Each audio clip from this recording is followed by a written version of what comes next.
more I do it, the less Okay, nervous I we are live right You know now. what I mean? Like, Everybody, the presentation is going to start any minute now. Pretty good. Okay. We got and our I'm starting speaker to feel right like here. I'm on the brink of getting Make sure to go follow them on Instagram, subscribe to their YouTube channel, follow on Facebook and Twitter.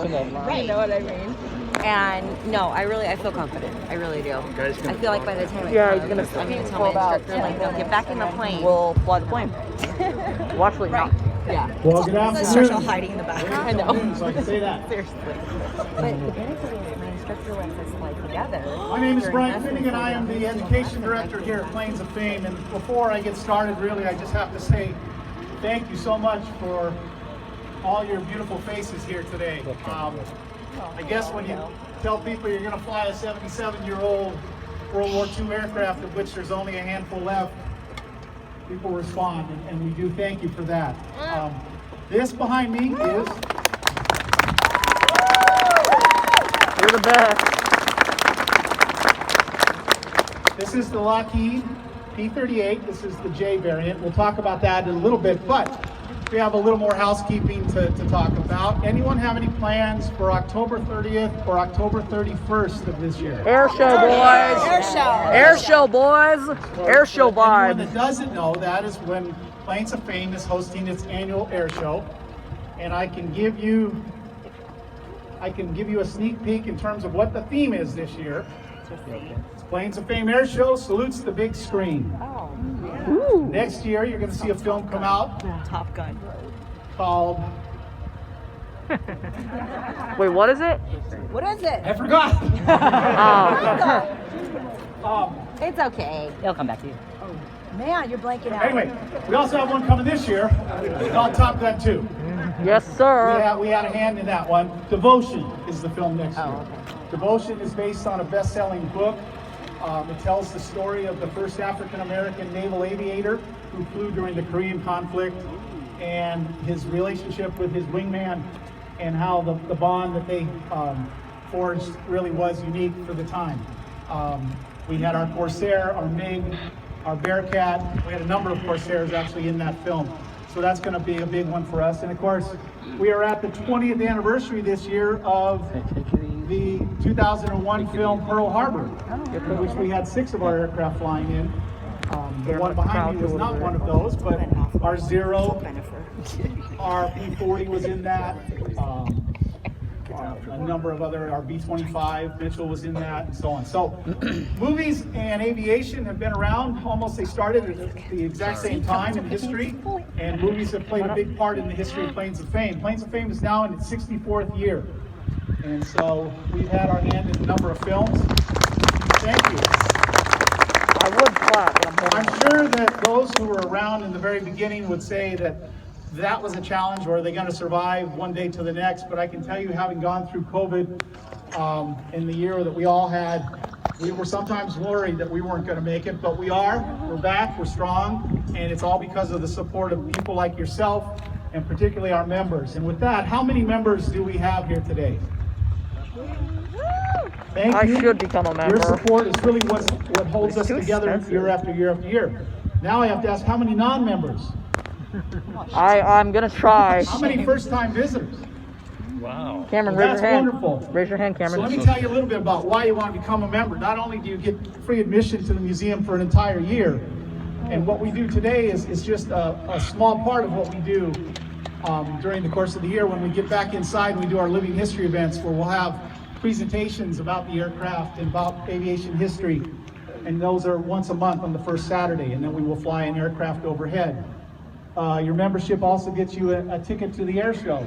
It gets you access to a lot of other benefits that you receive. Membership is just a great way to support the museum and to become part of a very unique group and an organization that really does believe in preserving aviation history. Before I get started, there was a question. If you look on the port side wing, you'll see a little L-shaped tube hanging under the wing. We had to ask somebody to duck so they didn't get speared by it. And that is actually on every aircraft, and that is what's called the Pitot Tube, P-I-T-O-T. It's named after a guy by the name of Henri Pitot. He developed it in 1786. Ooh, wow. And it was used on ships to to figure out how fast the ship was going, and it's used on aircraft for the exact same thing. If you look at the very tip, you'll see a tiny little hole, and as he's flying through the air, air is going into that tiny little hole. It's called rammed air, and it winds its way up into the cockpit, and it goes into a little instrument called the airspeed indicator. There's also a hole on the side of the plane, and that takes what's called static air.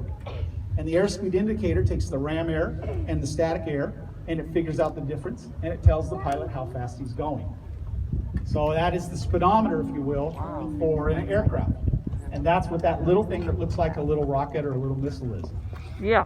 And every aircraft has it, typically on the wing, sometimes on the fuselage, as we see here. So now let's get going into the P-38. So we go back in time. A lot of times aircraft are developed because somebody had a good idea, but most times, especially warbirds like this, they're developed because the military has a need. And in 1937, the U.S. Army Air Corps figured out it needed an aircraft that could fly 360 miles an hour at sea level, 360 miles an hour at 20,000 feet, and could climb from sea level to 20,000 feet in 6 minutes. You okay, Cameron? Now, the two aircraft at the time that were really state-of-the-art was the Hawker Hurricane, built in Great Britain. It could fly 324 miles an hour, and it needed 9 minutes to get to 20,000 feet. The Messerschmitt Bf-109 at the same time could fly 354 miles an hour, and it needed 8 minutes to climb to 20,000 feet.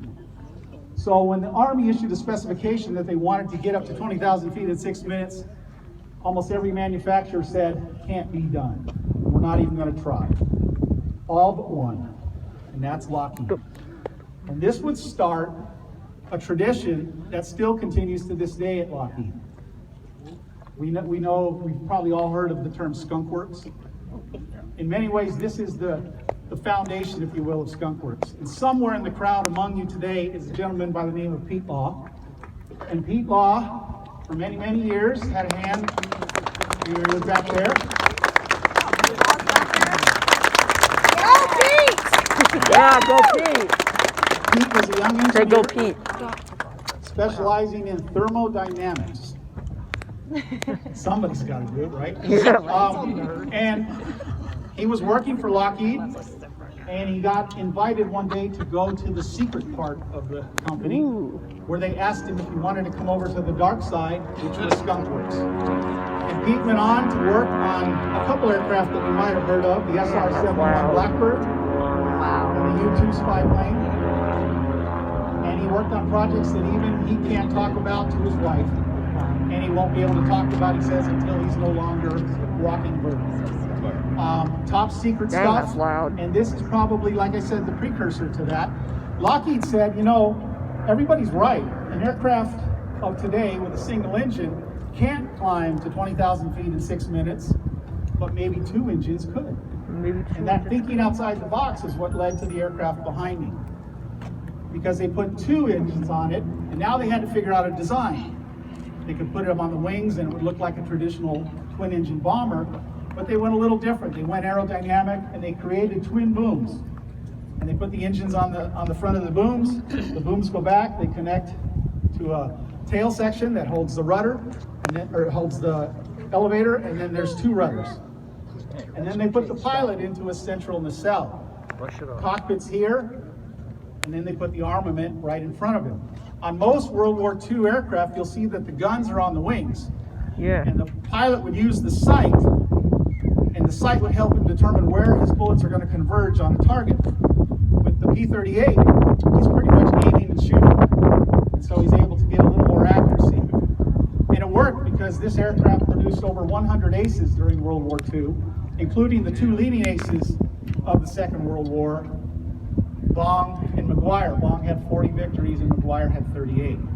Both of them would receive the Medal of Honor. Neither of them would survive World War II. But back to the development of this aircraft. They came up with an idea of using twin liquid-cooled Allison engines. In this particular model, there's 1,425 horsepower in each engine. And because they needed that high altitude capability, they put 2 turbochargers. And they're back in the back part of the tail. So an engine is a lot like a human being. It needs needs fuel. We just saw them fueling this, and we need fuel to survive. Yep. We also need lubrication. A lot of that we get through drinking fluids. They use oil. And it also needs air. And right now we're standing at the bottom of an ocean of air. And the pressure down here is about 29 something square foot per square foot or per square inch on us. But we're used to it. But as we go up, the air becomes less dense. It gets thinner. And about 10,000 to 15,000 feet, if we want to survive up there, we have to be on oxygen to breathe. Well, an engine does the same thing. As it climbs, it needs more air, and the air is thinner and thinner. So they need to trick it. They need to do what they do is they take the exhaust fumes, they pump them into a compressor, and they spin it really fast and squeeze it. That raises the pressure of the air, and then they pump that air, they cool it, and then they pump that air back into the carburetor. The carburetor thinks, I'm at sea level, when he's really at 20,000 to 30,000 feet. So that's what a turbocharger does, is it tricks the engine into thinking it's breathing high pressure air when it's really not. This aircraft had one 20 millimeter cannon on it. This is a 20 millimeter shell. Wow, dang. It had 150 of these on board. And it had 4 50 caliber machine guns. And this is a 50 caliber bullet. It had 2,000 of these on board, 500 for each gun. It could carry up to 4,000 pounds of bombs on the wing. It could carry 10 5-inch rockets on the tips of the wing. It could carry extra fuel, and they used that capability on probably one of the most successful missions ever done in U.S. Air Force history on April 18th, 1943. We're at war in the Pacific with the Japanese. The Japanese do not know that the Americans have the ability to intercept and understand, decipher their coded messages. And we intercepted a message that said Admiral Ishiroku Yamamoto was going to come to the forward bases in the Bougainville area as a morale boost to the troops fighting against the Americans. And then he had his exact itinerary. And so we thought, Now the U.S. military at that point had never targeted an individual.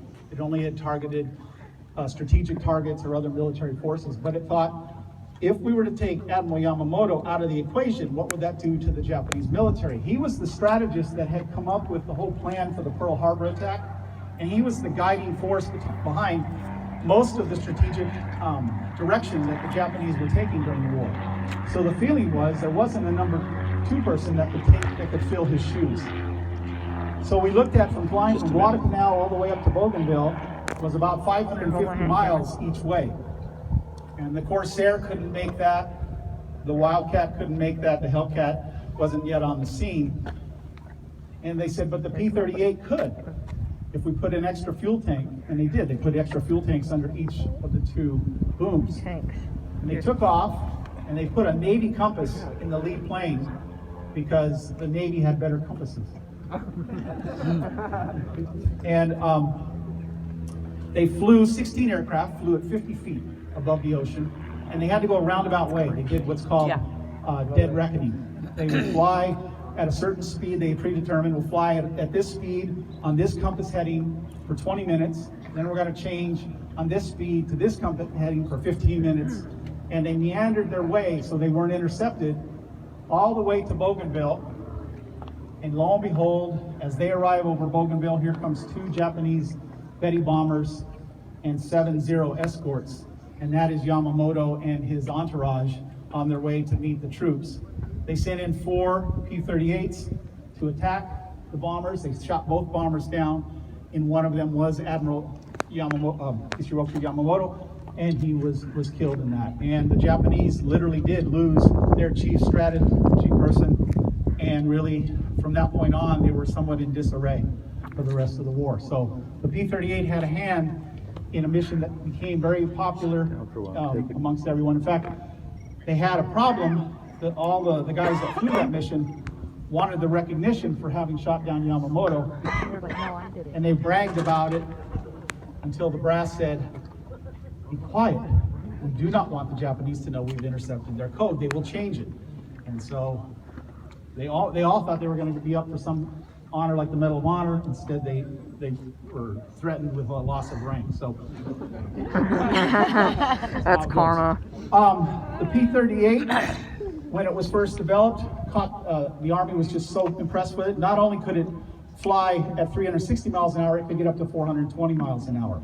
And it could climb in 6 minutes and even a little faster than that, all the way up to 20,000 feet. Now, when an aircraft is developed, it goes through a test program. And in Lockheed, there was one man who was the primary go-to, can fly anything guy. His name was Tony LeVere. And all of us are honored today to be amongst royalty. We have Tony LeVere's widow with us and his grandson. Nice.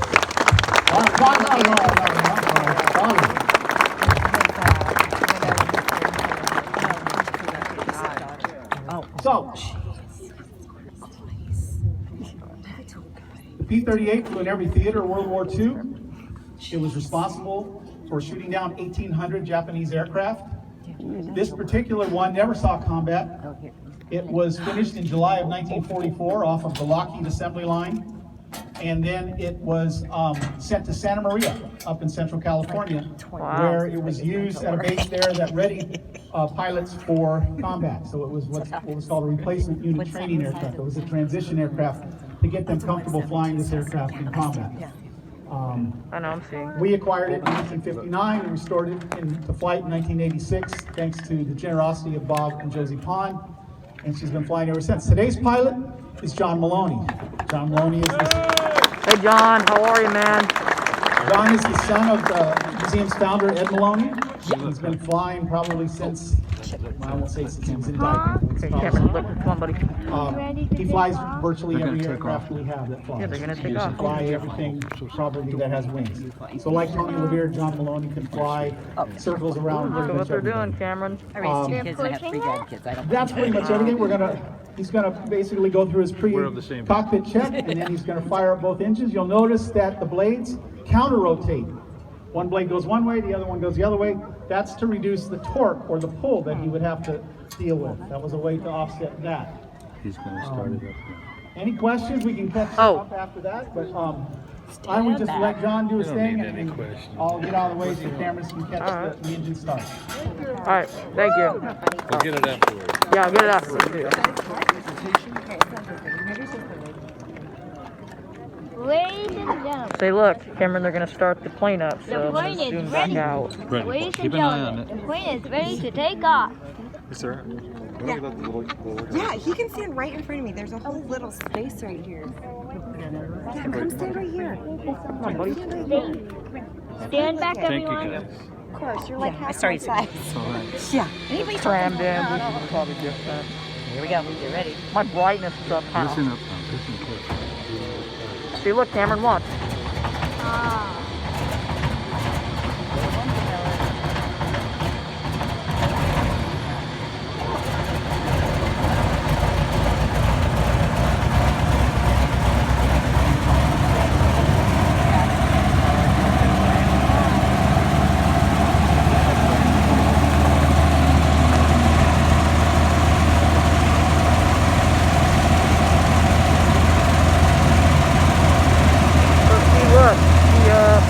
One way is spinning the other, and the other pump is spinning the other way. It was cool.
sorry. See that camera?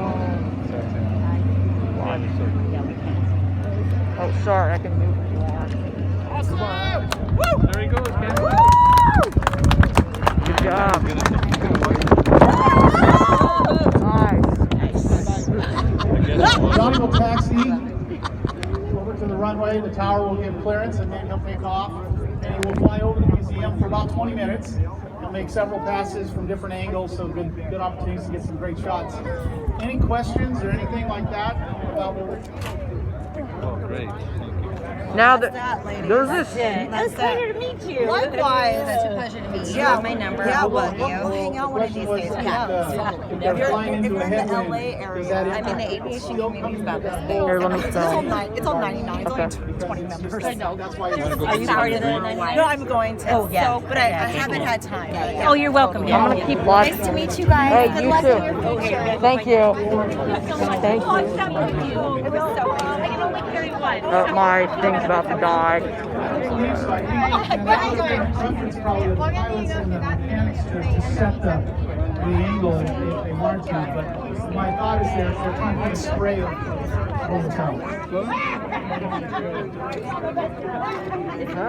Oh, yeah, the question was the difference between the different variants. This was a J. The P-38, many times you'll see A, B, C, D, E, F, G. The P-38 skips over some. There was a D, there was an F and a G. Was there an H? I think there was an H and then a J and an L. Those were made. Here, can I get in here? Can I scoot in here? Or some other feature change that makes it, in essence, Sorry. a new model of the aircraft. There was also a variant that took the guns out of the nose and put cameras in them. And those were called photographic variants. They were called the F4, F4A, F5, F5A. And they were unarmed, but they would fly into danger zones and take aerial pictures. There's a really interesting movie from the time, if you ever want to see it on YouTube, called Reconnaissance Fighter. And it stars a very young William Holden, and it's actually quite entertaining. He wants to be a fighter pilot like his father in the Great War of World War I, and he doesn't see the value in taking pictures, but then his pictures end up saving the lives of countless anyway. Why wasn't as good as the P-47 and P-51 at high altitude? So the question was, why did the P-38 have some struggles at high altitude? Oh yeah. Where the I wanna ask that. P-47 and the P-40 and other aircraft, although the P-40 didn't really fly, but the P-51 would be a good example. They all could fly at high altitude, but the P-38 struggled. And again, it's an odd little thing. Remember, the engines are on the two twin booms.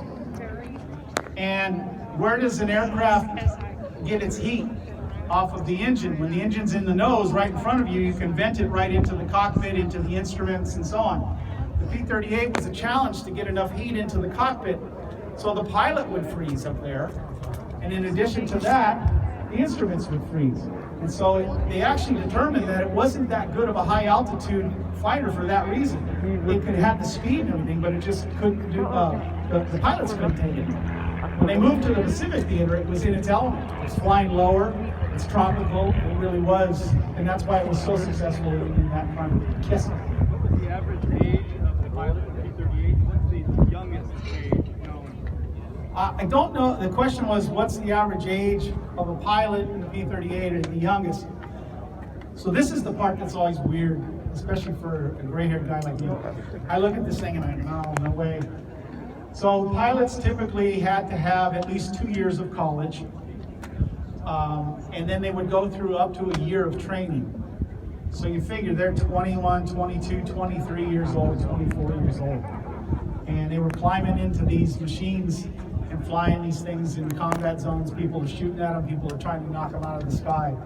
And that's why when we honor and thank our veterans for their service, we need to keep that in mind, because these aircraft represent Yes, sir. the sacrifices that they made on our behalf. It's not political, but we enjoy freedoms that we take for granted that they risked everything for. And so that's a big part of what this museum is all about. Can the P-38 carry any other weapons besides the gun, like bombs and rockets? Yeah, it could carry up to 4,000 pounds of bombs. It could carry 10 5-inch rockets. it. And I imagine they could probably put napalm or something like that on it too. Yeah, it Oh, did that's both dive bombing, level bombing. It was a versatile machine. It really was. All right, thank you. Hi, when it taxied today, did it use wheel power or it used the propeller power?